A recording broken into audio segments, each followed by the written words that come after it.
Hare Krishna, Radhe Radhe. Welcome to my channel. तो जी कैसे हो आप सब लोग। उम्मीद करती हूँ कि राधे कृष्ण जी की कृपा से आप सब लोग अच्छे होंगे और स्वस्थ होंगे।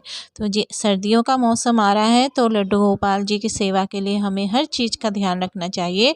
तो आज की वीडियो में मैं आपको बताऊँगी कि हमें लड्डू गोपाल जी को सर्दियों में कौन से इत्र लगाने चाहिए और 12 महीने के इत्र कौन कौन से हैं, जो मैं आपको इस वीडियो में बताऊँगी। परंतु इससे पहले अगर आपने अभी तक मेरे चैनल को सब्सक्राइब नहीं करा है, तो आप मेरे चैनल में नए हो तो मेरे चैनल को सब्सक्राइब कर दीजिए और बेल आइकन को दबाना ना भूलें, ताकि मेरी वीडियो के आने वाली नोटिफिकेशन आप तक सबसे पहले पहुँचे। तो जी अगर आपको वीडियो अच्छी लगे तो लाइक एंड शेयर भी कर दीजिए।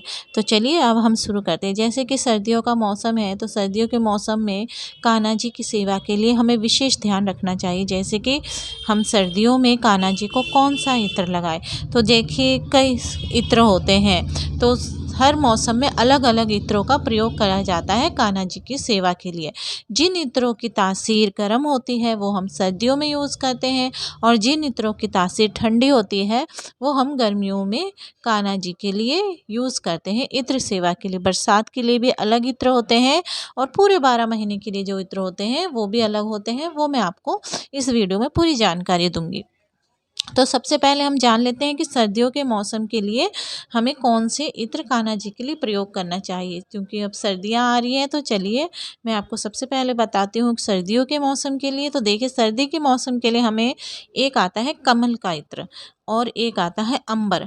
जो कमल का इत्र होता है वो सर्दियों के मौसम में कान्हा जी के लिए सेवा में यूज़ करा जाता है। अंबर का भी इत्र कान्हा जी के लिए सर्दियों में यूज़ किया जाता है।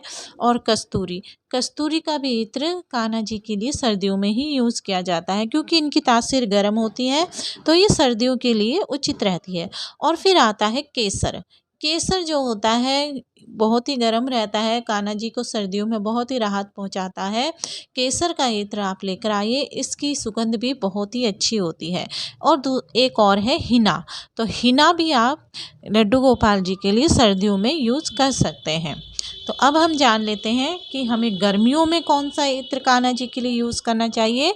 गर्मियों के लिए एक तो आता है चंपा, चमेली। आप गर्मियों के लिए इन इत्रों का आप कान्हा जी के इत्र सेवा में यूज़ कर सकते हैं, क्योंकि इनकी तासीर ठंडी होती है।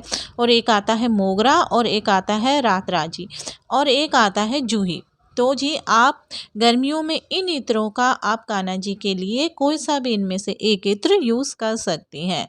तो चलिए अब हम जानते हैं कि बरसात के मौसम में हमें कौन से इत्र यूज़ करने चाहिए। बरसात के मौसम के लिए केवड़ा, पारिजात और कदम, इन इत्रों का हमें बरसात के मौसम के लिए कान्हा जी के लिए इत्र सेवा में यूज़ करना चाहिए।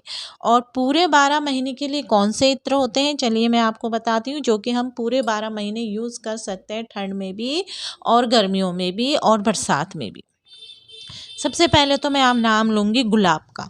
गुलाब का इत्र हम 12 महीने कान्हा जी के लिए यूज कर सकते हैं। फिर आता है एक ब्रज सौरभ, फिर आता है एक मदन मस्त, जो कि हम कान्हा जी के लिए पूरे 12 महीने इन्हें यूज़ कर सकते हैं। तो जी पहले तो मैंने आपको इत्र के विषय में बताया है कि जो हम कौन से पूरे महीने गर्मियों में और सर्दियों में और बरसात में कान्हा जी के लिए कौन से इत्र हम उपयोग कर सकते हैं।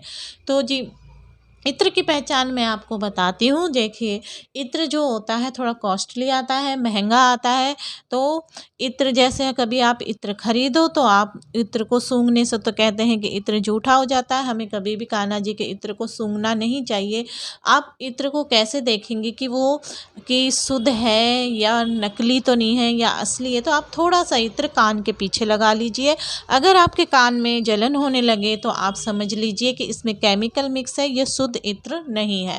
और दूसरा जो तरीका है इत्र की पहचान करने का, आप इत्र के जो भी इत्र होते हैं ना, तो इत्र जैसे होते हैं, जैसे कोई होता है गुलाब का, मोगरा का, चंपा का, चमेली का, तो उन सब का भी कलर उसी हिसाब से होता है।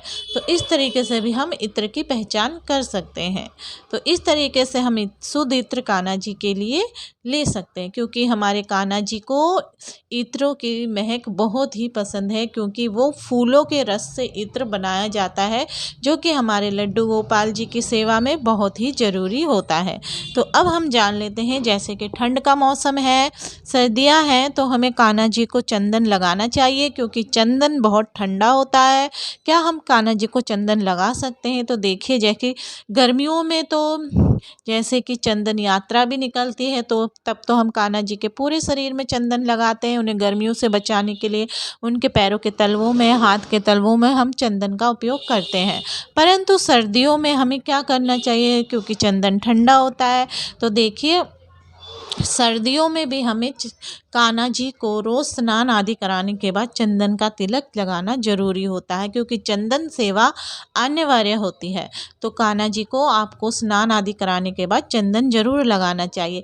एक तो कान्हा जी की सेवा में एक उनकी उनकी बांसुरी और उनका मोरपंख और चंदन बहुत ही ज़रूरी होता है। तो जी, अब मैं आपको बताती हूँ कि हमें कौन सा चंदन यूज़ करना चाहिए। एक तो आता है लाल चंदन, आप लाल चंदन कान्हा जी के लिए यूज़ कर सकती हैं। और एक आता है केसर चंदन, आप केसर चंदन भी सर्दियों में कान्हा जी के लिए यूज़ कर सकती हैं।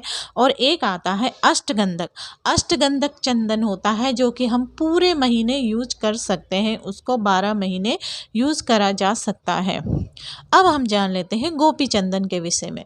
गोपी चंदन जो होता है हमारे कान्हा जी को बहुत ही प्रिय होता है। कहते हैं एक बार कान्हा जी बहुत ही कष्ट में थे, उनके सर में बहुत ही दर्द था, तो कितने ही औषधि आदि ले ली पर उनका दर्द नहीं गया, कान्हा जी का कष्ट कम नहीं हुआ। जब कान्हा जी ने इसका उपाय स्वयं ही बताया कि वहाँ पे जो गोपियाँ थी, राधा रानी थी, तो उन सब से उन्होंने कहा कि तुम अपने पैरों की रज मेरे माथे पे लगा दो, जिससे कि मेरा कष्ट दूर हो जाएगी। परंतु वहाँ पे कान्हा जी की, लड्डू गोपाल जी की, हमारे राधेश की, हमारे कृष्णा जी की धर्म पत्नियां भी खड़ी थी वहीं पे। उन्होंने कहा कि अगर हम अपनी रज कान्हा जी के सिर पे लगा देंगे तो हमें पाप चढ़ेगा, पर उनकी पत्नियों ने नहीं लगाया। परंतु गोपियाँ आगे आई, राधा रानी जी आगे आई, उन सब ने अपने चरणों की रज कान्हा जी के माथे पे बिना सोचे समझे जल्दी से उनके माथे पे लगा दी, जिससे हमारे कान्हा जी का सर का दर्द दूर हो गया। तो इसीलिए हमारे कान्हा जी को गोपी चंदन बहुत ही प्रिय है। जहाँ पर गोपियाँ निवास करती हैं वहाँ पर ही गोपी चंदन का उपयोग होता है, गोपी चंदन बनाए जाते हैं। तो जी कहते हैं कि ब्रज की रज और गोपी चंदन एक ही समान होता है। तो इस तरीके से आप कान्हा जी को सर्दियों में चंदन का तिलक जरूर लगाइए और सर्दियों में कान्हा जी के बहुत ही अच्छे से ख्याल रखिए। तो ये थी आज की वीडियो, इत्र और चंदन सेवा हमें सर्दियों में कान्हा जी की कैसे करनी है। अगर आपको ये वीडियो अच्छी लगे तो मेरे वीडियो को लाइक एंड शेयर करना ना भूलें। हरे कृष्णा, राधे राधे।